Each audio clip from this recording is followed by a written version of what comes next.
कलयुग में माँ के सिवा काम नहीं है, पुरुषों के बूते का काम नहीं,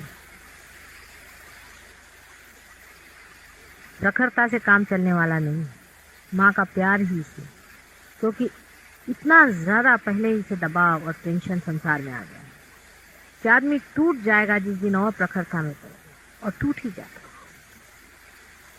इसलिए प्यार के बगैर कोई इलाज नहीं था, इसलिए हम ही को आज गुरु पद उठाना पड़ा। अब स्वीकार्य है, लेकिन हम तो जानते ही नहीं कि गुरु क्या होता है। गुरु में तो डिस्टेंस रह जाता है, लेकिन माँ में कोई डिस्टेंस नहीं था। बच्चे ही माँ के खोपड़ी पे बैठे रहे। इसलिए आप लोग भी देखिएगा, हमसे आप बहुत लिबर्टी लिए और मज़ा आता है हमें। आप बिल्कुल पूरे फ्रीडम से हमारे साथ रहेंगे, ना आपको हमारे साथ कभी भय लगेगा, ना आपको कोई घबराहट रहेगी, कोई परेशानी नहीं, कोई भी बात बेधड़क आप आकर हमसे बताइए, कोई सा प्रॉब्लम होगा आप हमसे कहिएगा, झगड़िएगा, लड़िएगा, सब होगा जैसे अपने माँ के साथ होगा। वही होती है जिससे हम बिल्कुल फ्रीली रहते। पूरे फ्रीडम की ज़रूरत थी, इसी वजह से धर्म की चर्चा खुलेआम करने की जरूरत। गुप्त कुछ भी नहीं है, कुछ भी गुप्त नहीं है। एक दशा में जाकर सब उघाड़ कर ही जाए, पूरा उघाड़ना है, पूरा सत्व उघाड़ करके कहने की बात। लेकिन तो भी हर एक बात हर मौके पर नहीं कहती। पूरी बात अब आप लोगों से ये बात कह रहे हैं, हम रियलाइज लोगों से कह रहे हैं कि इसमें नॉन रियलाइज उनके लिए शंका ही है। जो रियलाइज लोग हैं उनके लिए कुछ का मतलब है, लेकिन इससे भी ऊंची दशा पहुंचने पर आप साक्षात नहीं जाते। उसके बाद भवसागर को तरने के लिए जो गुरु की स्थापना हुई, उस पर भी बहुत कुछ काम किया गया कि गुरु किसी तरह से इस भवसागर से मनुष्य को तार के लाए। कुछ काम बने, कुछ नहीं बने, बहुत से लोग हो गए, वो भी आज मदद कर रहे हैं, वो चिरंजीव हैं। जैसे कि जैन धर्म में आदि बहुत से चिरंजीव, जैन के संस्थापक महावीर और बुद्ध की माँ एक ही, और आदि शक्ति के ही पेट से दोनों का। इसलिए उनका पहला भी रिश्ता आप समझ लें वो कहाँ पैदा हुए थे और कितने बार थे पैदा। लेकिन सबके ही एक्सपेरिमेंटल था, सबने एक्सपेरिमेंट्स किए, कभी इस दशा में, कभी उस दिशा में, कभी इस तरफ ले जाकर कि किसी तरह से मनुष्य भवसागर से पार। थोड़े बहुत हो जाते थे, चिरंजीव हो जाते थे, लेकिन माँ किसे कहना चाहिए, इसमें लोगों का पार करना कलयुग में घटित होना।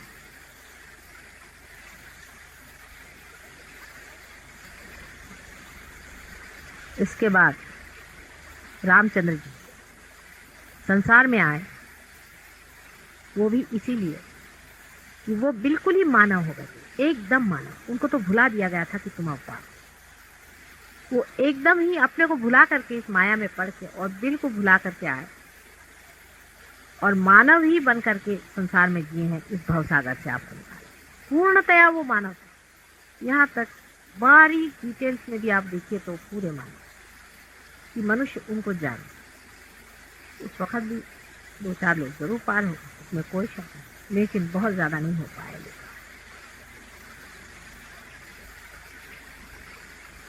उसके बाद 6-7 हजार साल पहले श्री कृष्ण, शिव जी तो आप जानते हैं कि साथ साथ हैं, लेकिन श्री कृष्ण के आने से पहले आदिकाल से ही जब भवसागर से लोग पार होना चाहते थे, तब उन भक्तों पे बड़ी आफत आती। वो जब भी मेडिटेशन में बैठते थे तो उनको सताया जाता। तब आदि शक्ति अपने संपूर्ण रूप में प्रकट हुई और उन्होंने 108 बार अवतार लिया। उसका आप जानते हैं, आपने पढ़ा होगा, देवी महात्म्य आप पढ़ें, मेरी बात समझ में आए।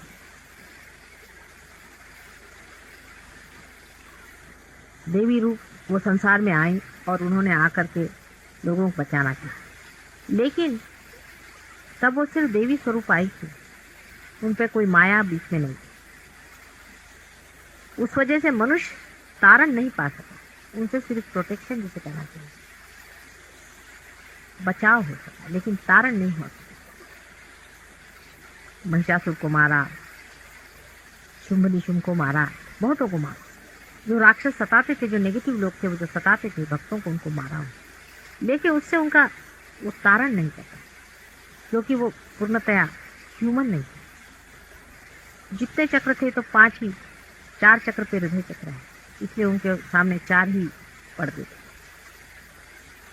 इसलिए राधा का जन्म हुआ, सीता जी के बाद राधा का जन्म हुआ, जो बहुत ही ह्यूमन थे। विशुद्धि चक्र पे, 5वें चक्र पे उनका स्थान है, बहुत ही ह्यूमन। और प्रेम का संगीत उन्होंने गाया। कहते हैं कि जब कंस को मारा था कृष्ण ने, अपना मामा था, तभी राधा जी को ही बुलाकर मारा। राधा, रा माने फिर वही एनर्जी, धा माने धारण वाला। राधा ही की धारा हो जाती है आपको।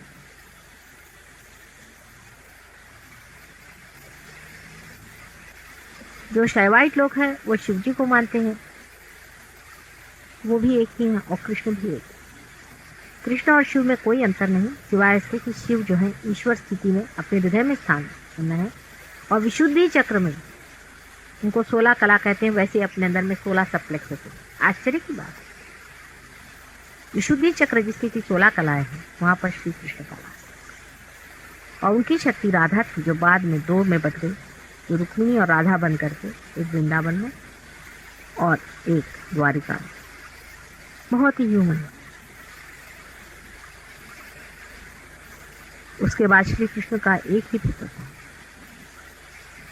जो प्रणव स्वरूप, या सोचिए कि साक्षात ओम स्वरूप जो था, उसने अवतार लिया। उसका नाम जीसस क्राइस्ट, और उसकी मेरी माँ थी। आज्ञा चक्र पे वो, आज्ञा चक्र पे आते ही वहां पे ईगो और सुपर ईगो दोनों का सामना होता है। आप देखिए कि आपका आज्ञा चक्र जो है फीमेल बॉडी और पिट्यूटरी बॉडी को कंट्रोल करता है। बिल्कुल साइंटिफिक बात है। इसलिए आपके आज्ञा चक्र पे भूत सिर्फ उन्होंने निकाले, क्योंकि सुपर ईगो में भूत बैठते हैं और ईगो में भी भूत बैठ सकते हैं, क्योंकि ईड़ा और पिंगला दोनों वहीं स्वांत खत्म होते हैं। उसी ने इस पर हाथ मारा पहले। वैसे तो नानक जी के ज़माने में भी हुआ था, नानक साहब के ज़माने में भी हुआ था। हर समय ये भूत वाले आते रहते थे, एंटाइसमेंट करते रहते थे, ये होता था। लेकिन उनके तो गर्दन ही काटी, कृष्ण ने तो संहार शक्ति इस्तेमाल की।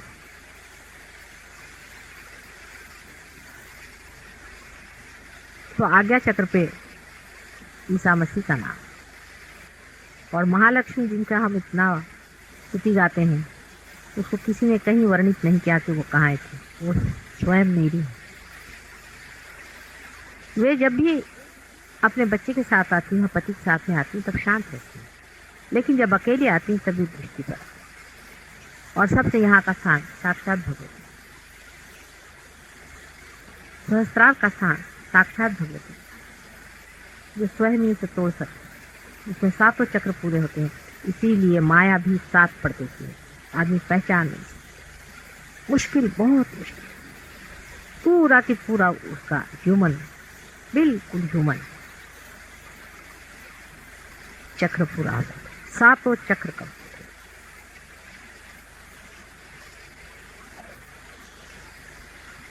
आपको क्या करना चाहिए, किस तरह से अपनी साधना पूरी करनी चाहिए, ये तो मैंने थोड़े में बता दिया है। लेकिन मेथोडिकली इसे बताया जाए तो इस तरह से समझिए। इसका कोई समय तो होता नहीं, हर समय आप निर्विचारता में रहिए। जैसे इस वक्त भी आप निर्विचार बैठे, जब भी चांस मिले निर्विचारता में जाइए।